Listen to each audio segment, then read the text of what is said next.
if you don't know very much about us, let me tell you, we are a community of spiritual seekers inspired to promote a just and compassionate world.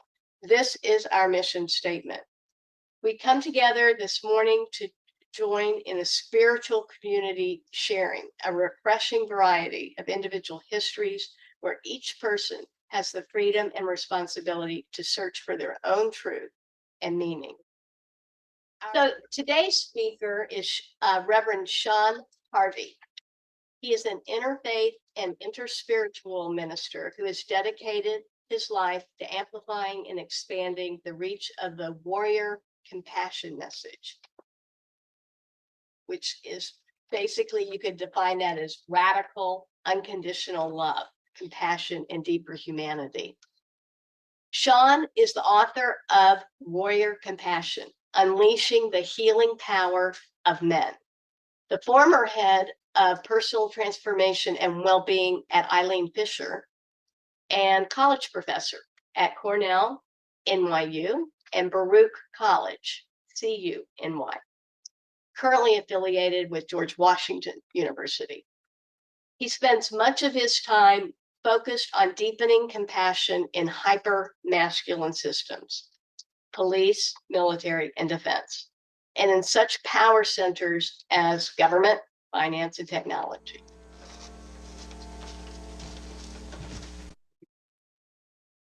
Hello, good morning. How are you all? It's great to be here. Didn't know on Friday if I was going to be able to make it or not. Coming from Philadelphia, who knew where the snow, the rain, the summer in the mix. But here we are. It's so good to see you all.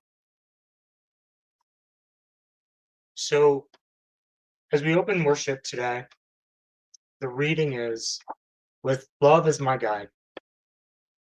Amidst the swirl of life challenges, fears, and even moments of crisis, I make time to gaze at the night sky, to see the vastness there, and to remember that this moment in time is but a flicker, not an inconsequential flicker, for what I do and think now does matter. My work, though, is to let the debris of the world pass by, while I anchor myself to what I know is true: love, kindness, compassion, and caring for this precious life, this precious planet, and all that calls this place home. This is my North Star. With love as my guide, how can I possibly go wrong?" So it is.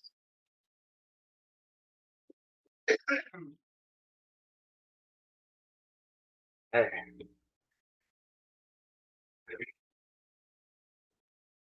As we begin today,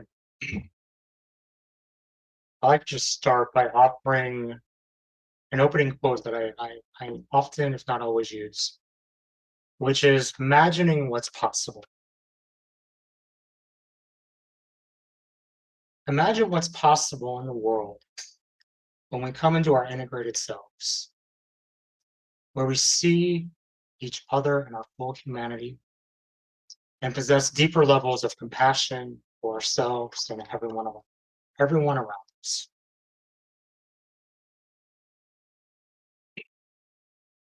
I wasn't always a compassion guy.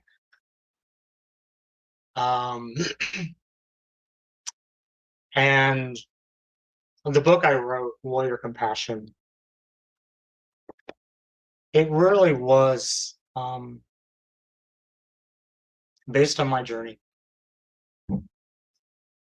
of healing, my journey of moving from self-hatred to self-love, my journey to become a more compassionate man,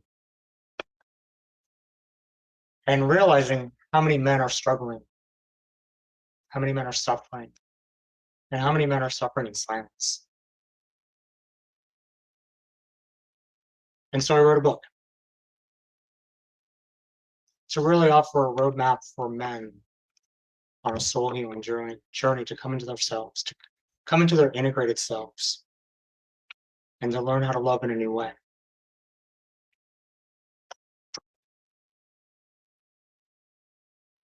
But where I started, I was a Wall Street guy in New York, college professor. My resume was amazing, and my personal life was anemic. Looked good on paper, and yet I was struggling with addiction. I was seeking love in all the wrong places. And I always ask, whenever someone would say, how can you can't love someone else until you learn how to love yourself.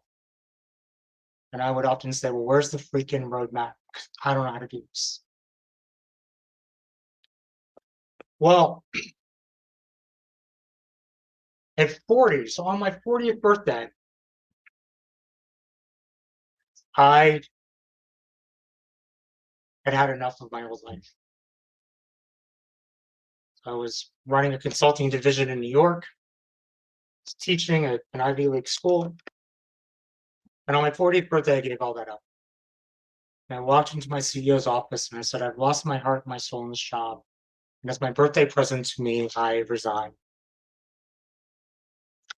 Within 2 weeks, an opportunity came along at a fashion company. Many of you in the audience probably know Eileen Fisher.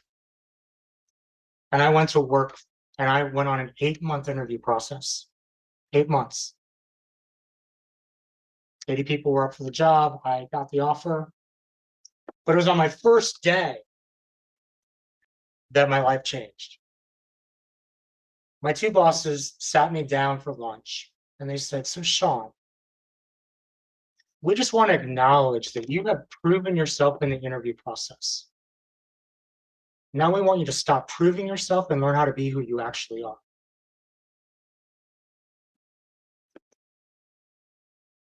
When you interviewed with us, you showed us your heart, you showed us your polish. We hired you for your heart and we want to see less of your polish.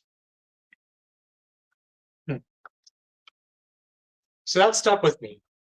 Because as a man, to hear those words and the ways we're conditioned as men, that we have to prove, we have to succeed, and we have to achieve.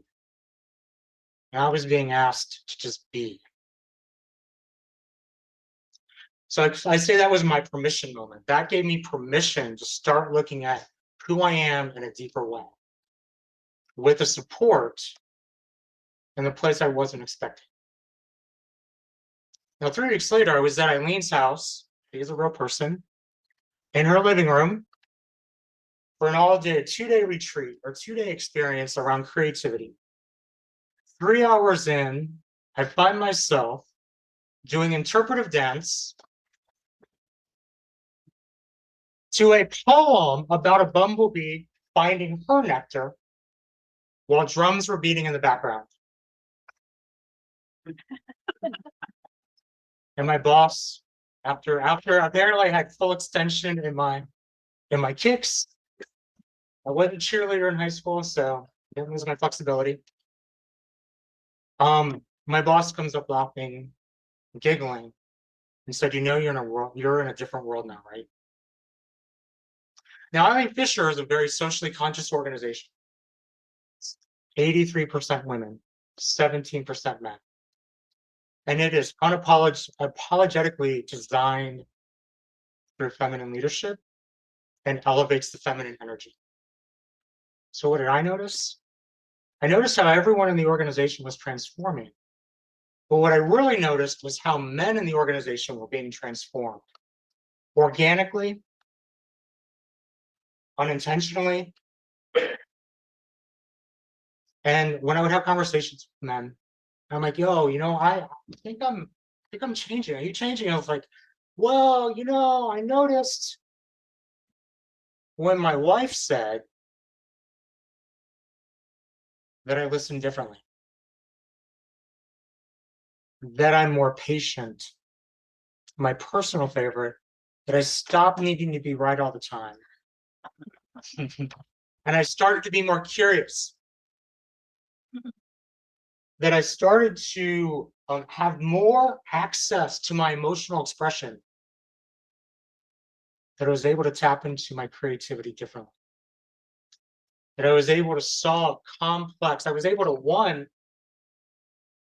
be more patient with complexity and got out of black and white thinking. It was more comfortable in the gray. And I was solving problems differently. But what was universal amongst every man I talked to was they felt more comfortable in their own skin. And I said, you know what? There's 200 of us in this organization. We need to bottle this up and take it out into the world. So, and the Island Fisher also sent me to an artist commune for 5 months in Canada. That's where I got the call to work with men. Now you have to understand, the queer progressive New Yorker, leaving Wall Street, I never wanted to work with men again. So I got the call when I was at the artist commune that I was meant to work with men, to take the lessons that I had learned from my journey and bring it out to other men, to bring the healing that I've done as a healing man and help other men heal. So I didn't want to work with men, but there's a lot of these instances in my story. But I knew that if this was the calling, that this was coming from a pay grade way higher than mine. And so with that, I knew that if we were going to really fix the systems of oppression that are crumbling around us, we didn't need to rebuild them. We needed to reimagine them from a place of deeper consciousness and collective wisdom. The Achilles heel to that are men in power holding on to power from a place of wounding, not a place of healing. So what if we go to that place and start to heal the men in power so they can see the world through a new lens? What if we bring healing to them in a way that they learn how to love in a new way? Because a lot of us as men have not learned how to love in healthy ways. We think we might. Many of us have learned love with conditions,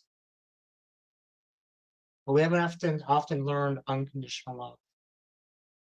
Because many of us are cramped in the ways we can feel our emotional expression. We can intellectualize love, but it's very hard to have the visceral experience of love. And the healing journey allows for that to happen. So, but I knew that this work had to be done at a deep level. And so I went to seminary, became an interfaith minister for one reason and one reason alone. When I was at the artist commune, they said the room can only go as deep as the facilitator is capable. So if I wanted men to do their deep work, I had to do my deep work. So I went to seminary to learn how to bring what I call compassionate masculinity into the world. And from that place, because I noticed in seminary that what was common across all faith traditions was compassion. And compassion becomes the bridge from the secular to the spiritual. And we can go along that continuum. And so I became an interfaith minister. Now, here's the next instance in the story. So 2 days after I said my vows, I was officially a minister. I get a call, and I had just decided I was moving from Spanish Harlem, New York, to West Asheville, North Carolina. You know, because that's just what you do.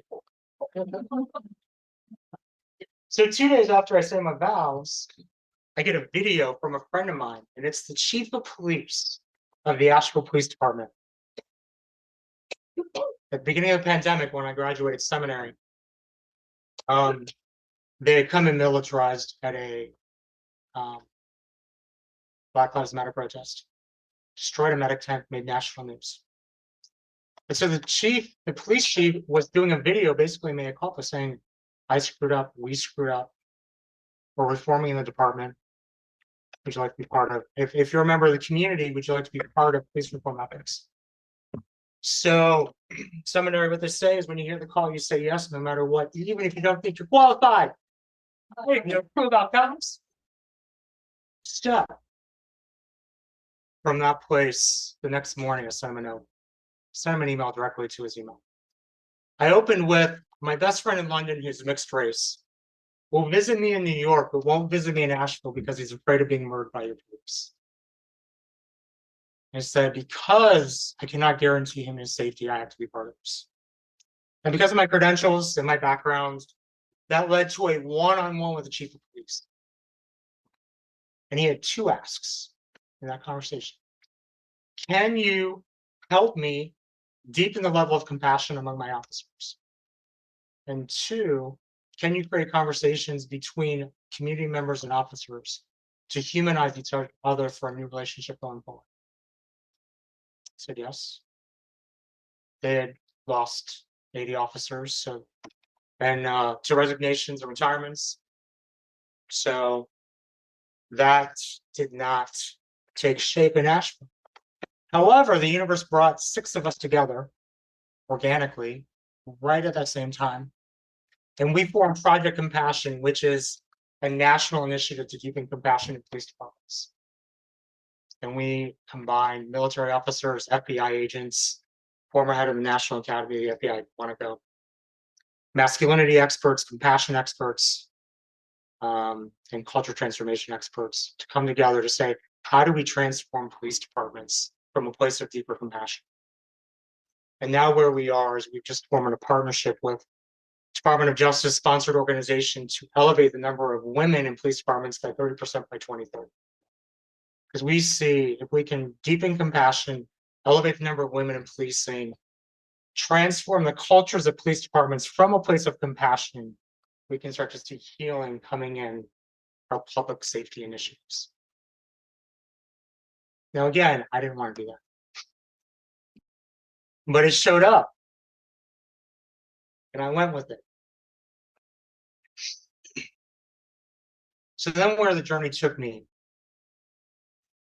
was then from police to military to then as I started to meet in the work more white nationalists and far right extremists because they're embedded in our systems, right? I just didn't realize that I was supposed to be their messenger. Again, third time, I don't want to do that. So I'm in Richmond, Virginia with a military officer, a retired vet, Purple Heart. And we're talking about mindfulness. We're talking about consciousness among veterans, helping them work through PTSD. And in the conversation, he asked me to take a photo of him. And as he did, he flashed the white nationalist symbol. It's like, oh, what did I receive? At that moment, I was dumbfounded. And after that conversation, after that event, I went to my spiritual guides and I was like, is this my audience? And like, yeah, your work is to bring love to the hate and bring compassion to the places that need it the most. Hence warrior compassion. Now, when I had a conversation with that gentleman again, I said, you know, working in these spaces, I'm gonna encounter more white nationalists and far right extremists. And he got uncomfortably dead silent for 45 seconds. And I had my answer. And I said, all right, Sean, what are your tools in your toolbox? So right now you cannot be a progressive. Can't hear you. You can't be a social justice warrior because he already knows all the ways to break down your arguments. But you are a minister. So why don't you start talking about love? So I started talking about love, compassion, and deeper humanity. Kept him in the conversation, and I started to notice shifts in what he was saying. But what I've realized then as I've become more immersed in the right wing echo chamber is that I'm able to be a messenger to these men. Probably because I could look like anyone else at January 6th if wearing the right outfit.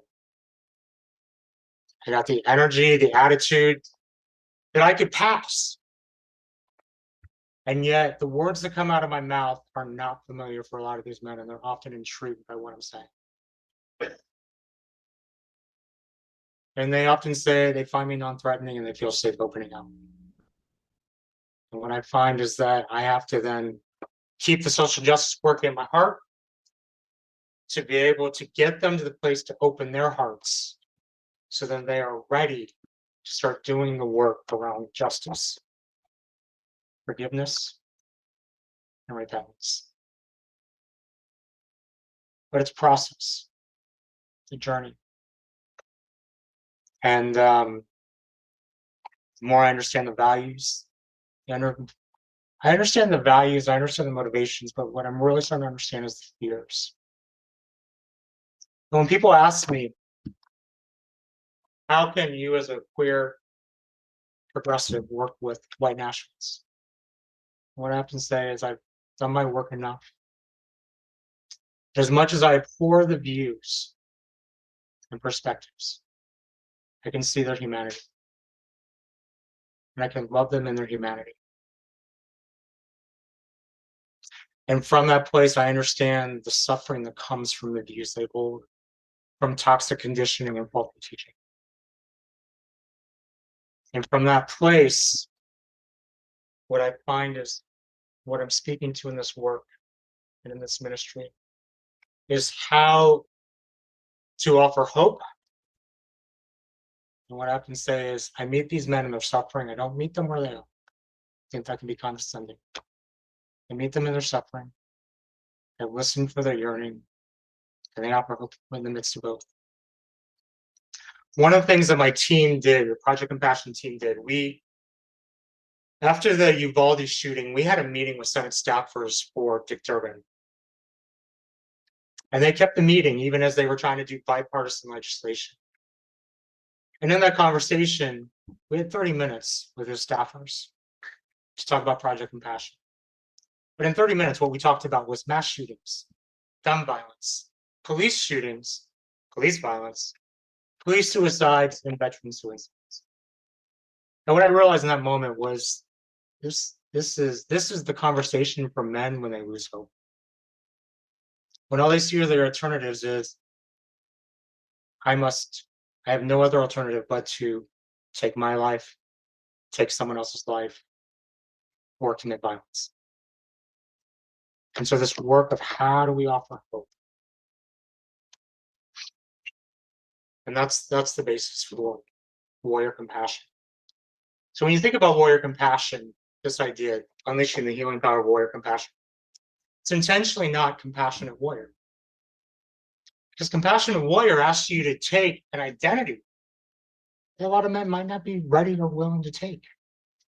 But when you flip the words around, warrior compassion, the warrior is not a person, it's an energy.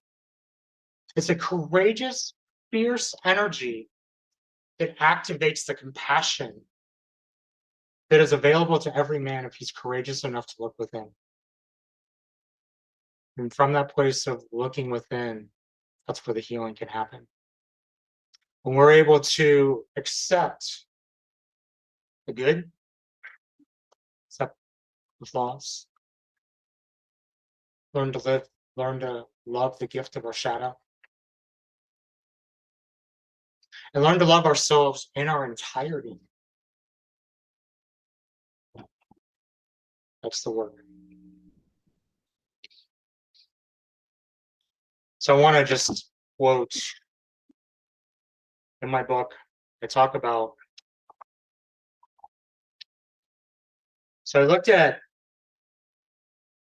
definitions of compassion from Christianity, Judaism, Islam, Sufism, Hinduism, Buddhism, shamanism, and our friend Ken Wilber and integral spirituality. Can't leave out Ken. So, these different traditions offer different insights, but the same message. There might be different interpretations of just nuance around this idea of compassion. But when you look at them together, they really offer some universal truths around compassion. I want to share 5 of them. Compassion arises from recognizing our interconnectedness with others and a deep understanding that the suffering of one affects the whole. Compassion involves empathy, kindness, and an active concern for the well-being of others. Compassion requires us to recognize all human beings' inherent dignity and worth, regardless of their background, beliefs, or actions. Compassion is expressed through action, whether through charitable giving, volunteering, or advocacy for social justice and human rights, or just giving a helping hand or a listening ear. Compassion is seen as a central aspect of spiritual growth and ethical living, and is often expressed through a range of practices that can seek to cultivate a sense of connection, empathy for all beings, human or otherwise.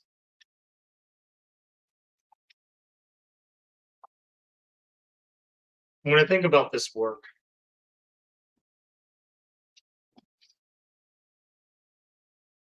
I think when I think about where we are today, when I think about the work with the men that I do, people that I see, and reflect on the Surgeon General's report last year on the epidemic of loneliness in America. And really what we're talking about is a crisis of disconnection. There's so many. We want to overanalyze. We want to offer all these complex solutions. And yet what I find is what we're often talking about is disconnection. Disconnection from self, disconnection from others, disconnection from spirit. And disconnection can lead to isolation, can lead to loneliness. The movement is to connection, intimacy, and love. And so sometimes the simplest action we can take is to break the isolation and loneliness and find community. That's like easier said than done, right? It's like some of us don't want to be in community. Sometimes we're in community and all of our demons come out. Right? Question is though, are you finding community where you find safety? Are you finding community where you feel a sense of belonging? And what I often say for men is, are you finding a sense of community among men where it is safe to ugly cry in front of each other and not be judged? I often say that once we start to find community, the next piece of this is, can we learn to play together? Seeing the world with childlike wonder. Because a lot of us have lost the mojo to play. And yet, when I did my shamanic journeys in seminary, play was always the answer.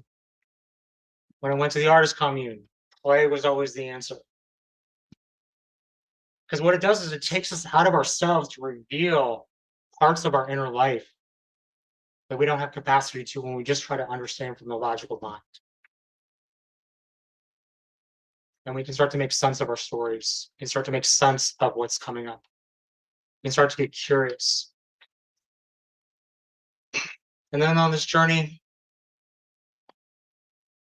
it's the ongoing battle of the ego. Surrendering into the unknown. Surrendering control. And playing in the ego dance that I like to call the need to the need for control versus permission to let go. I think so much about our healing journeys is about how much are we giving ourselves permission to let go, to go into the unknown.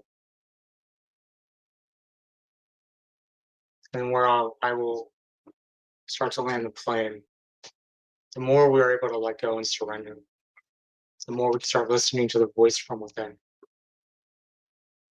And that voice from within is when we start getting the wisdom from the divine, the wisdom from our spirit, the wisdom of our soul. And once we're able to start listening, I often ask 4 deep existential questions. They're simple enough to ask, but much harder to answer. Who am I? Why am I here? What am I here to do? And how do I love?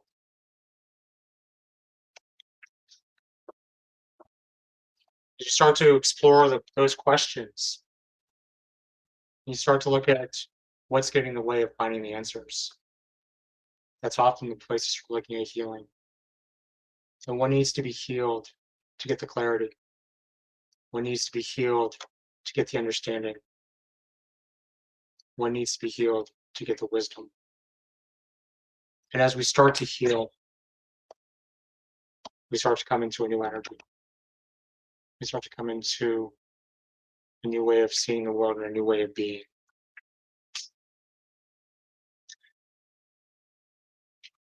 And then we can start to see a new possibility for the world. So I ask you to think about in your own journeys, who are you? Why are you here? What are you here to do? And how do you love? Thank you.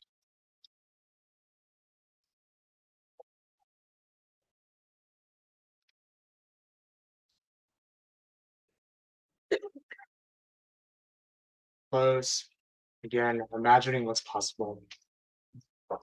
Imagine what's possible in the world when you come into your integrated self, where you see yourself and others in your full humanity. And you have access to the deepest powers of compassion within yourself and others. Imagine the possibility.